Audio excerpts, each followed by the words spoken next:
Thank you all for joining me in this discussion. My name is Justin Minchadi, and today we'll be considering the allegorical influences of past, present, and future possessions.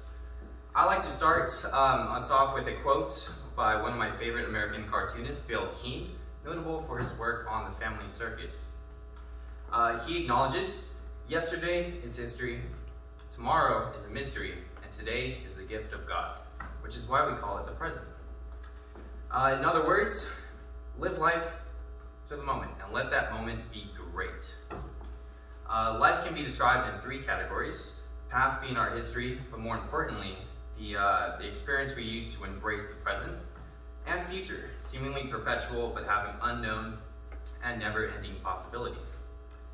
Besides me, I have brought three items that represent reflection upon my past, present, and future, each item significant in monetary and moral value. Some may say the past laid the groundwork for the future, present and past. It is how we interpret our defeats, our victories, our upbringings, and our downfalls. I sometimes find myself asking, 21 years on this earth, and what do I have to show for it? But then I realize, very often in life, we run from pillar to post, trying to figure out our passion, our goals, and our purpose. But truth being told, there are just some things in life that require a deeper understanding. And so that brings us to our first item in analysis, representing my past, my Boy Scout handbook. My first experience as Boy Scout started when I was just 6 years old. I joined the Boy Scouts of America to further advance my grip on life, and the 11 years I've endured were some of the most rewarding, entertaining, and self-enlightening. Like most organizations, I had to graduate from the ranks from a Cub Scout to a Boy Scout, which meant earning pins and patches from various mounts and groups, and solo activities such as archery, knife safety, fire safety, and raft management. One of the highest honorable achievements for a Cub Scout was earning the Arrow of Light, which I did do that as well.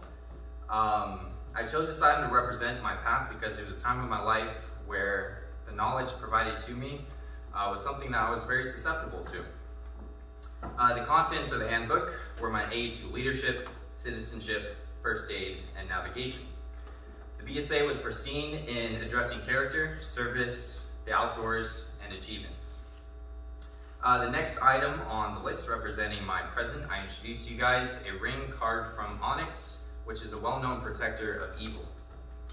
This ring was given to me by my grandfather in 2013 when he traveled from Iran to the States for the first time to meet his grandkids for the first time as well. And although he spoke very little English, he taught me to always live life to the fullest, to have an open mind and an open heart.